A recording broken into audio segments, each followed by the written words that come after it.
On murmurait qu'elle ne passerait pas la première journée. Cette claudication faisait d'elle un poids mort. Chaque pas douloureux qu'elle traînait pendant l'entraînement semblait confirmer ce que tout le monde pensait déjà. Elle n'avait rien à faire là. La candidate bancale. L'erreur du système, celle qu'on aurait dû écarter dès le départ. Pourtant, lorsque commença la marche d'endurance de 116 km, tout bascula. Ceux qui riaient cessèrent de sourire. Ceux qui doutaient restèrent en arrière. Et la femme qu'ils avaient tous sous-estimée continua d'avancer, pas après pas, implacable, jusqu'à accomplir l'impossible. Avant de commencer, écrivez votre ville ou votre pays en commentaire, likez cette vidéo et abonnez-vous pour suivre toutes nos prochaines histoires. L'aube se levait sur le centre d'évaluation des forces spéciales à Fort Liberty, baignant les pins de Géorgie dans une lumière dorée. 58 candidats se tenaient au garde-à-vous, figés, tandis que le Master Sergeant Cole Barrett passait dans les rangs, clipboard en main. Sa voix, nette et tranchante, portait à travers le champ encore perlé de rosée. Sergent Avery Maddox. Un silence s'installa. Quelques têtes se tournèrent discrètement, cherchant qui répondrait. À l'extrémité du groupe, une femme menue aux cheveux auburn s'avança d'un pas assuré. « Présente, sergent. » Sa voix était calme, maîtrisée, sans rien laisser paraître de l'asymétrie subtile dans sa posture. Un peu en retrait, le capitaine Mason Drake, visage buriné sous la visière de sa casquette, observait sans un mot, échangeant un bref regard avec ses instructeurs. La lumière matinale soulignait les traits fermés d'Avery, le regard fixé droit devant elle, alors que des murmures parcouraient les rangs masculins. « Bienvenue à la sélection », annonça Barrett en arpentant la ligne. « Pendant 3 semaines, nous allons décider qui mérite d'intégrer nos équipes d'opérations spéciales. Ce soir, certains d'entre vous seront déjà dehors. D'ici 1 semaine, la moitié aura disparu. » Son regard s'attarda un instant sur Avery. « Ici, les standards sont absolus. Pas d'exception, pas d'accommodement. » La première épreuve physique débuta par un run qualificatif de 8 km. Dès le départ sur Iron Ridge Trail, la différence d'Avery sauta aux yeux. Sa jambe gauche accusait un léger retard, brisant la fluidité de sa foulée et l'obligeant à compenser à chaque pas. Tandis que le peloton de tête s'éloignait rapidement, elle trouva sa place dans le dernier quart, concentrée, le visage fermé. Staff Sergeant Ryder Hale, posté au point de contrôle intermédiaire, nota son passage, impassible. Lors des exercices en équipe, Sergent Carter Briggs, un colosse au sourire facile et au regard acéré, lui refila délibérément le matériel le plus lourd. « Juste pour équilibrer le jeu », lança-t-il avec un sourire narquois lorsque Hale fit remarquer la répartition.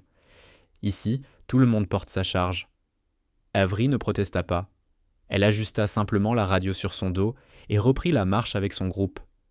Le poids supplémentaire accentuait son boitement, mais elle suivait, mâchoire crispée par la détermination. L'épreuve de la corde faillit virer au désastre. À mi-hauteur des 9 mètres, sa jambe gauche glissa, incapable d'ancrer correctement. Elle perdit plusieurs mètres avant de retrouver sa prise, les paumes en feu. Des éclats de rire fusèrent aussitôt parmi les hommes en attente. « La gravité, ça pique, hein ? Peut-être qu'ils te laisseront prendre l'échelle », ajouta un autre. Avery garda le silence. Elle ajusta sa technique, reprit son ascension, centimètre par centimètre, sans jamais lâcher. Lorsqu'elle atteignit enfin le sommet, aucun applaudissement. Seul Ryder Hale lui adressa un bref signe de tête avant d'appeler le suivant. Plus tard, durant la navigation terrestre, Avery se retrouva volontairement mise à l'écart. Les binômes se formèrent en un instant, la laissant seule. De loin, Mason Drake observait sans intervenir. La sélection ne testait pas que la force physique. Elle sondait aussi la résilience mentale. Et l'isolement social en faisait partie. Contre toute attente, Avery excella lors des exercices de navigation terrestre. Elle revint avec tous les points relevés et bien avant la limite de temps. Ses choix d'itinéraire révélaient une logique inhabituelle. Pas les trajets les plus courts, mais les plus économes en énergie, évitant les dénivelés inutiles tout en préservant la discrétion. Antécédent en renseignement militaire, demanda Ryder Hale en prenant sa fiche. « Non, sergent, combat search and rescue. » Les sourcils de Hale se haussèrent légèrement, mais il ne posa pas d'autres questions.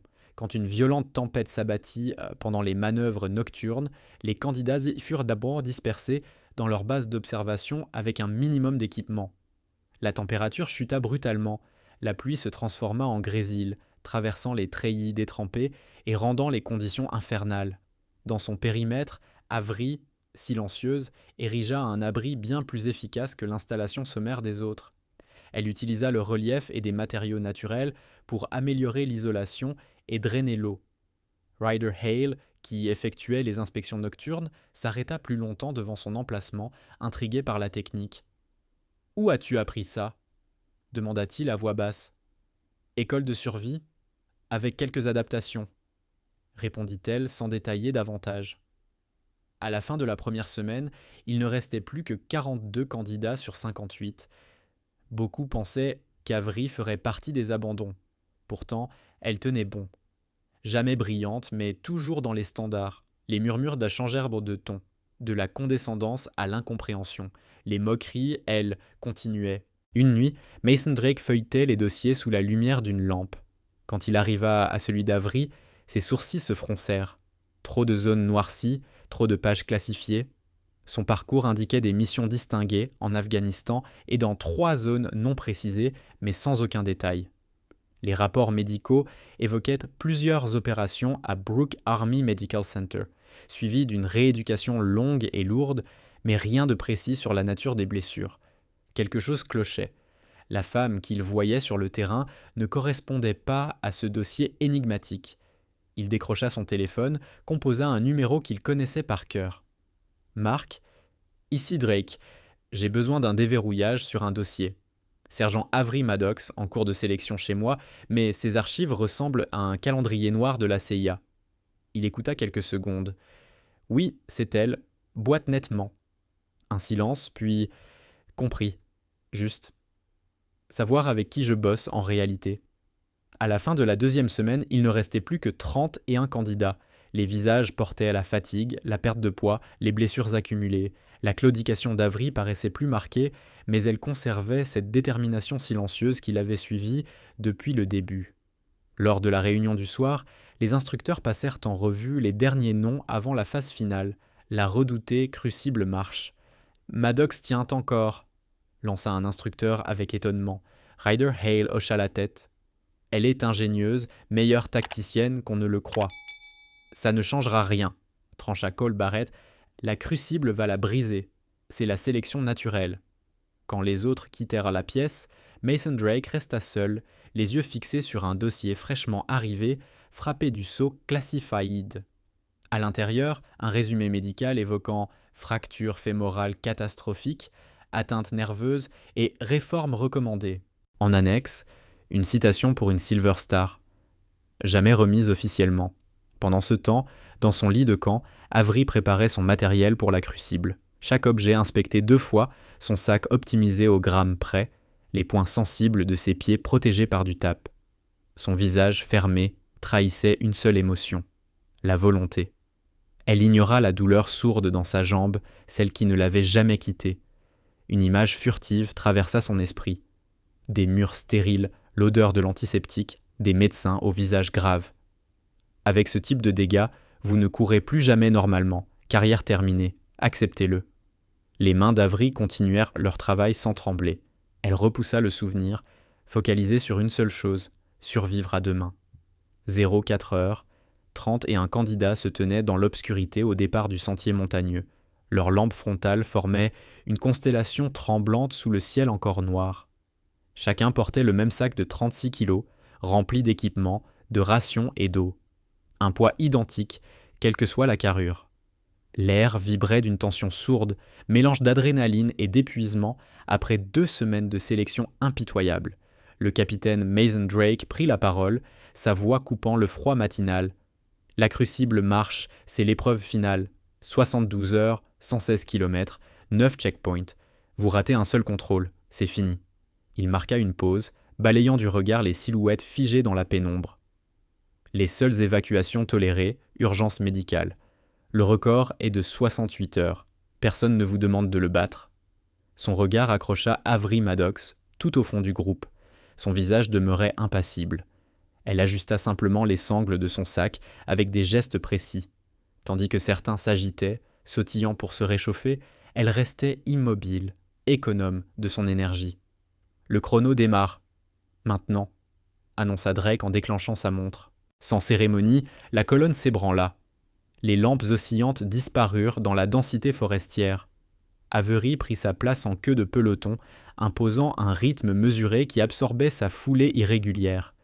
Les premiers 6 kilomètres se déroulèrent dans un silence oppressant, seulement troublé par le crissement des semelles sur le gravier et quelques murmures échangés pour vérifier l'orientation. La piste forestière, large et régulière, laissait à chacun le loisir de trouver sa cadence. Au 8e mile, premier abandon. Un grand gaillard, Henderson, s'effondra, tétanisé par des crampes violentes. Malgré les étirements, rien n'y fit. L'équipe médicale surgit en quad, l'évalua, puis l'évacua. Avery passa la scène sans ralentir, le regard fixé sur le chemin. Lieutenant Dawson Red se retourna en la voyant. « Surprise de te voir encore debout, Maddox, » lança-t-il. Elle ne répondit pas. Il échangea un sourire avec Carter Briggs. « 10 billets qu'elle lâche avant nous. » Briggs ricana. Pari tenu. À partir du 15e mile, la piste s'éleva brutalement en lacets serrés, attaquant la première crête. Le dénivelé mit les corps à l'épreuve. Red et Briggs, jusque-là en tête, commencèrent à accuser le coup, haletant, ajustant sans cesse leurs sangles. Avery, elle, gardait le même tempo. Sa claudication restait visible, mais sa cadence avait quelque chose de mécanique, d'imperturbable, quel que soit le relief. Au 18e mile, elle dépassa son premier camarade, assis sur un tronc, tête basse, le souffle court. Un adepte du crossfit qui n'avait cessé de s'en vanter. Sans rompre son pas, Avery lui tendit une pastille. « Électrolyte », lâcha-t-elle simplement avant de poursuivre. À 22 miles, le ciel vira au plomb. La température chuta. Un vent humide s'engouffra entre les crêtes. Des nuages lourds masquèrent l'horizon. Au checkpoint 3, Mason Drake et Ryder Hale surveillaient les arrivées. Les candidats s'y présentaient épuisés, trempés de sueur, peinant à reprendre leur souffle. Quand Avery franchit la zone, elle était désormais dans le ventre mou du peloton, mais son allure demeurait stable, sa respiration contrôlée. « Ça tient le coup, sergent ?» demanda Drake en la scrutant. « Toujours en mouvement, sœur, » répondit-elle en ajustant son sac. Elle refusa la pause de 10 minutes qu'on lui proposait. À la place, elle remplit ses gourdes, avala une barre protéinée et repartit sans un mot, laissant derrière elle la stupeur muette des instructeurs. Ryder Hale suivit du regard la silhouette d'Avery jusqu'à ce qu'elle disparaisse dans le virage.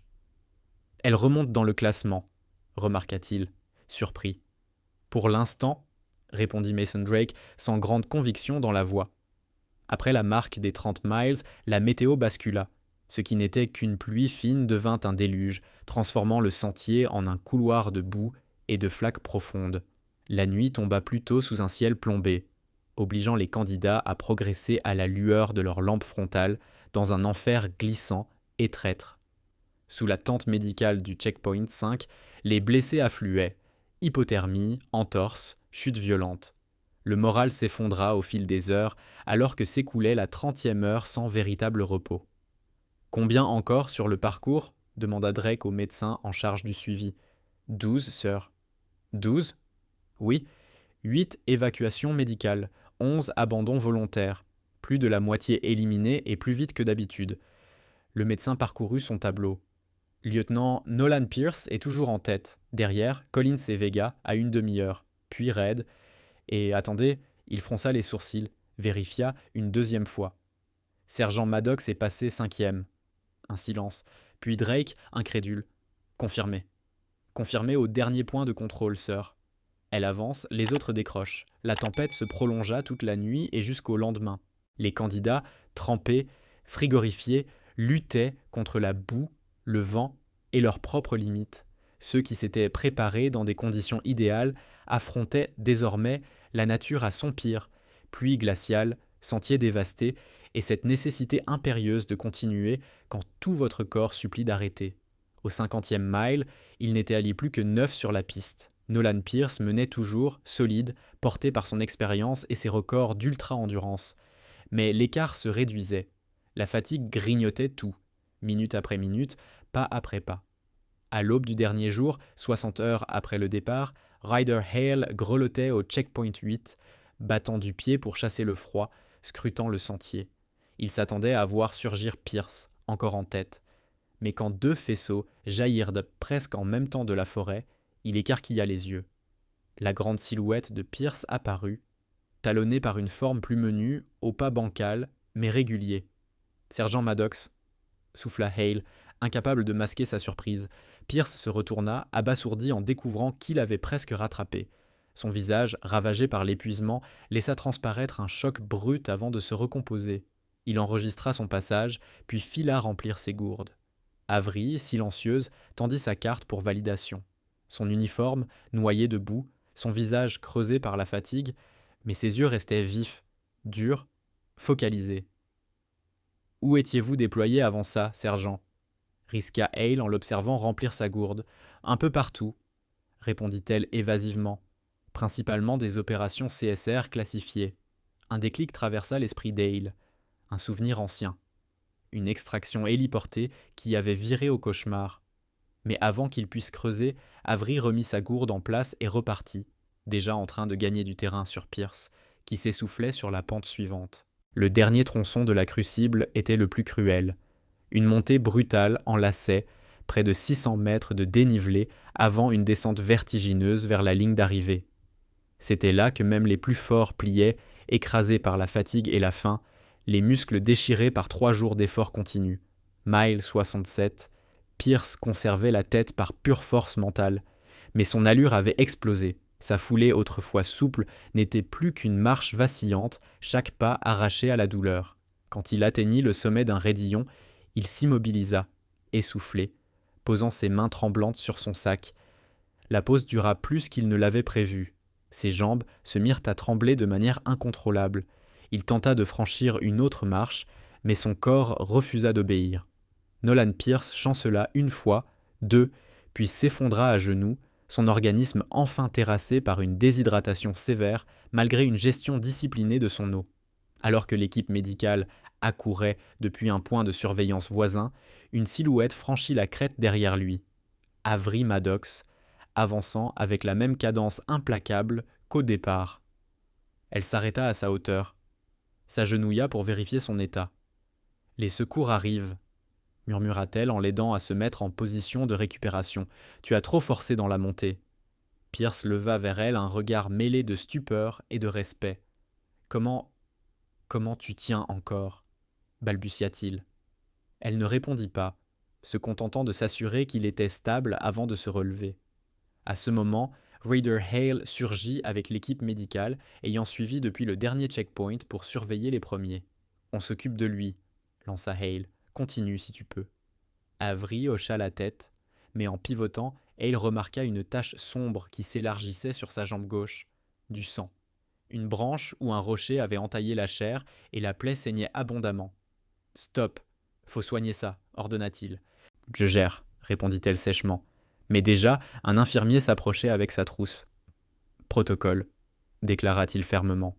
On vérifie avant que tu repars. » Avery céda, contrainte. Le tissu fut découpé pour accéder à la blessure.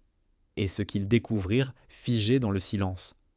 Non seulement la plaie, mais aussi ses cicatrices, interminables, courant tout le long de la cuisse, des traces de greffe, des broches métalliques affleurant sous la peau, une jambe reconstruite pièce par pièce après un carnage.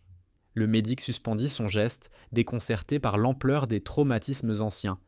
Ryder Hale, occupé à coordonner l'évacuation de Pierce, se figea à son tour, les yeux agrandis par une reconnaissance brutale. « Attends, ces cicatrices, souffla-t-il, tu étais à Firebase Sentinel il y a 3 ans ?» Le masque d'Avery se fissura imperceptiblement.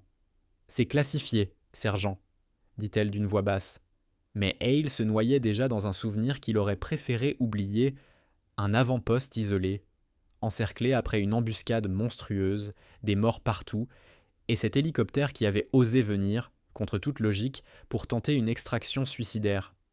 Avant qu'il n'ajoute un mot, le médic referma le pansement avec un bandage serré. « Tu es apte à continuer, si tu t'en sens capable, » annonça-t-il. Sans un remerciement, Avery remit son sac en place et repartit, avalée par le virage. Elle menait désormais la course, seule encore debout, alors que les autres avaient chuté ou abandonné. Hale la regarda disparaître, le cerveau en ébullition. Il porta la main à sa radio. Capitaine Drake, ici Hale. Je crois que je sais qui est vraiment Maddox. Un grésillement, puis la voix posée de Drake. Moi aussi. Je viens d'avoir son dossier complet. Reviens à la ligne d'arrivée, tu ne veux pas rater ça. Firebase Sentinel, 3 ans plus tôt. L'avant-poste, perché à la frontière orientale de l'Afghanistan, n'aurait jamais dû être permanent. Mais il l'était devenu, pièce maîtresse d'opérations régionales. Quand l'attaque arriva, elle frappa de partout, simultanément. Une embuscade d'une précision chirurgicale qui balaya en un instant la fragile défense. Ryder Hale, simple spécialiste à l'époque, se souvint du chaos en éclats. L'explosion initiale pulvérisant la position principale, les appels radio désespérés, la certitude glaciale qu'aucune force amie n'arriverait à temps. Leurs munitions fondaient, les blessés s'accumulaient et l'étau se refermait. Quand la radio grésilla pour annoncer qu'une équipe de combat Search and Rescue arrivait malgré les conditions extrêmes, personne n'y crut vraiment. Impossible que l'aide franchisse ce piège mortel. Et pourtant, au milieu du vacarme des tirs, ce son familier, le battement sourd d'un rotor. Un Black Hawk surgit, rasant la crête, essuyant immédiatement un feu nourri. Mais il continua son approche. L'hélicoptère se stabilisa en vol stationnaire, précaire, au-dessus de la zone d'extraction. Une silhouette compacte glissa le long d'une corde, atterrissant dans le chaos avec une précision chirurgicale. Elle se déplaça vite, efficace, organisant les blessés sous la pluie de balles. Ryder Hale revit son visage, fugacement, alors qu'elle se penchait sur sa jambe broyée par une balle qui avait éclaté son fémur. « Priorité 1 », déclara-t-elle calmement, avant de le sécuriser pour l'extraction, tout en ripostant pour couvrir la position. Sa voix ne tremblait pas. Ses gestes y étaient sûrs, rapides, alors qu'elle chargeait les blessés dans l'appareil, toujours en vol stationnaire. Pendant l'embarquement, l'hélico encaissa plusieurs impacts. Elle réussit à monter 2 blessés critiques avant d'aider Hale, presque inconscient. Puis, l'impensable, un tir direct dans le rotor de queue, la rotation folle, la perte de contrôle et l'impact brutal 2 miles plus loin. Noir complet. Hale reprit conscience dans une mare de sang et de métal. Le pilote était mort. Le copilote agonisait. Et la para-rescue, elle, s'était posée un garrot sur sa propre jambe empalée par un éclat de fuselage. Malgré la douleur, elle prit le commandement. Morphine pour les blessés, position défensive improvisée alors que l'ennemi approchait. Quand il devint évident que rester près de l'épave signait leur arrêt de mort, elle prit une décision insensée, les emmener à pied. 4 miles, à travers territoire hostile, avec sa jambe fracassée. Elle porta Hale, puis un autre soldat, alternant chaque fois, stoppant pour poser des soins, évitant les patrouilles. 4 miles avec un fémur éclaté, en silence sans faillir. Hale, à demi conscient, ne retint que des flashs, la sueur, la boue, ses bras crispés sur elle, et surtout ce visage tendu mais inflexible. Celui d'une femme qui refusait d'abandonner, même au prix de sa propre vie. L'opération fut classée secret défense, passage de frontière non autorisé. Les survivants furent isolés, interrogés, réduits au silence. Hale n'apprit jamais son nom. Chaque recherche fut bloquée par des murs de classification, jusqu'à maintenant. La ligne d'arrivée de la crucible Marche se dressait dans une clairière au pied de la montagne. Une simple banderole tendue entre 2 poteaux marquait la fin des 116 km. Mason Drake attendait avec quelques instructeurs, persuadé qu'aucun concurrent n'apparaîtrait avant des heures. Les communications radio confirmaient l'hécatombe. Après l'évacuation de Nolan Pierce, il n'était plus que 5 en mouvement, tous à des heures de la fin. Sur la table, devant lui, un dossier frappé Classified. À l'intérieur, des clichés de Firebase Sentinel lors de l'opération, des rapports médicaux détaillant l'ampleur des blessures et une citation pour la Silver Star jamais remise. Drake relut la recommandation, encore incrédule, pour une bravoure et une intrépidité au risque de sa propre vie au-delà du devoir. Après la destruction de son appareil, sergent Avery Maddox, bien qu'ayant subi une fracture fémorale catastrophique et une hémorragie massive, a évacué 2 blessés critiques sur 4 miles de territoire ennemi, assurant leur sécurité et prodiguant des soins tout au long du trajet. Ces actions ont permis de sauver 4 vies dans des conditions impossibles. Les rapports médicaux parlaient d'une jambe pulvérisée, reconstruite au prix de multiples opérations, avec des nerfs sectionnés et une circulation compromise nécessitant des greffes. Le dernier feuillet portait la conclusion glaciale du conseil médical. Inaptitude permanente, réforme définitive recommandée.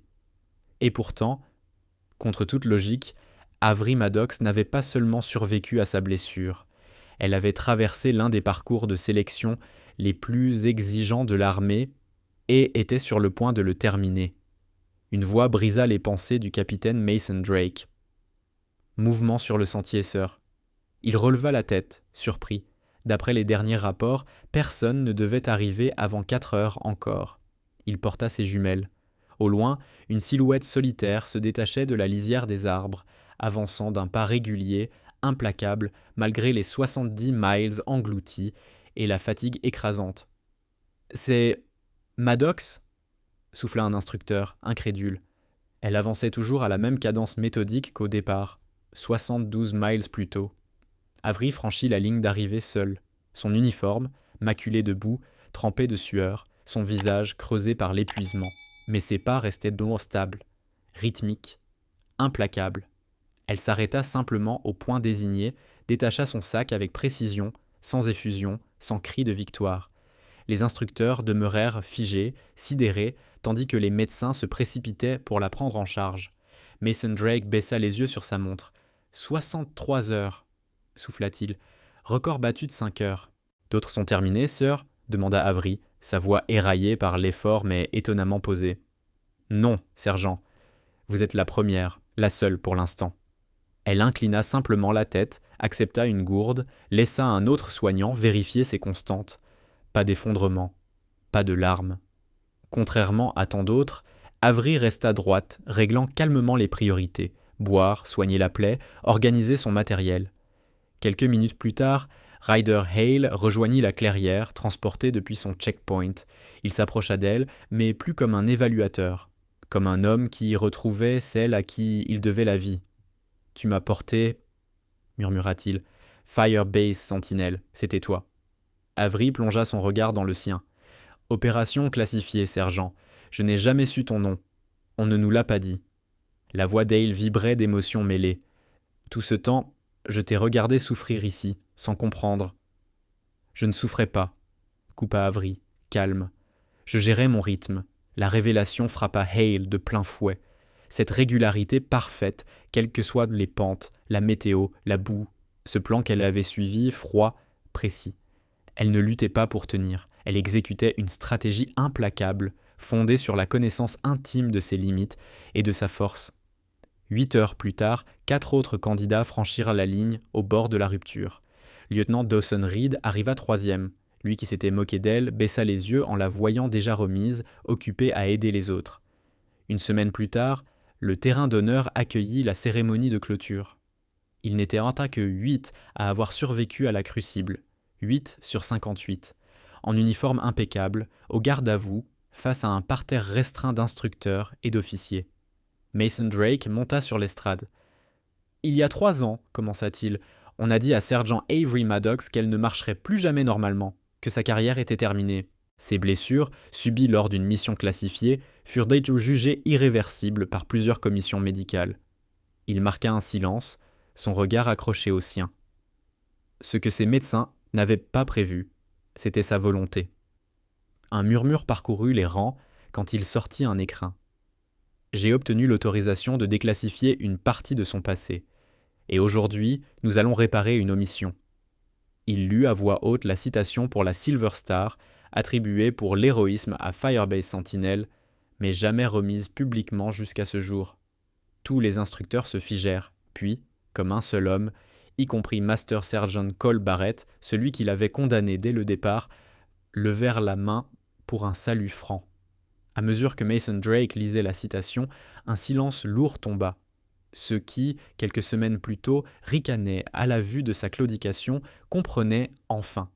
Ce n'était pas une faiblesse, c'était la preuve d'une force qu'ils ne pourraient jamais mesurer. Quand la cérémonie prit fin, lieutenant Dawson Reed s'avança. Maladroit, son assurance envolée. « Je te dois des excuses, lâcha-t-il, je t'ai jugé sans savoir. Tu m'as jugé comme je m'y attendais. coupa Avery sereine. La différence, c'est que je n'avais pas besoin de ton approbation avant, et je n'en ai pas besoin maintenant. Elle marqua une pause, adoucit son ton. Mais j'accepte tes excuses, tirant une leçon. Red hocha la tête, le respect remplaçant l'arrogance. Ce sera fait. Quand tout le monde se dispersa, Ryder Hale approcha avec sa famille, une femme et 2 enfants. Le plus jeune fixait Avery, intrigué par sa jambe marquée, sans en saisir la portée, mais sentant la solennité. « Voici la femme dont je vous ai parlé, » dit Hale, la voix serrée. « Celle qui m'a ramené quand je ne pouvais plus marcher. » Sa femme s'avança, l'étreignit avec force. « Merci, » souffla-t-elle. « Nous vous devons tout. » Avery rendit l'accolade brièvement, gêné par tant d'émotions, mais digne. « Vous auriez fait pareil, » répondit-elle simplement, 3 mois plus tard. Avery monta à bord de l'hélicoptère avec son équipe, tous diplômés de la Crucible, tous forgés dans la même épreuve. Sa démarche gardait cette irrégularité, stigmate indélébile de son sacrifice. Personne n'en parla. Chaque membre portait ses propres cicatrices, visibles ou invisibles. Les écussons sur leurs épaules affirmaient leur appartenance à une unité spécialisée dans les extractions impossibles en zone hostile. Leur première mission les attendait et plus une once de doute ne planait sur Avery. Elle avait gagné sa place, non pas malgré sa blessure, mais à cause de ce qu'elle signifiait, une volonté inébranlable et le refus absolu d'abandonner quiconque, quel qu'en soit le prix. L'hélico s'éleva dans le grondement des pales. La caméra accrocha son casque. Un mot y était peint en lettres noires. « Last One ». Un surnom qui n'était plus une moquerie, mais un hommage, la reconnaissance de sa plus grande force, rester debout quand tous les autres sont tombés.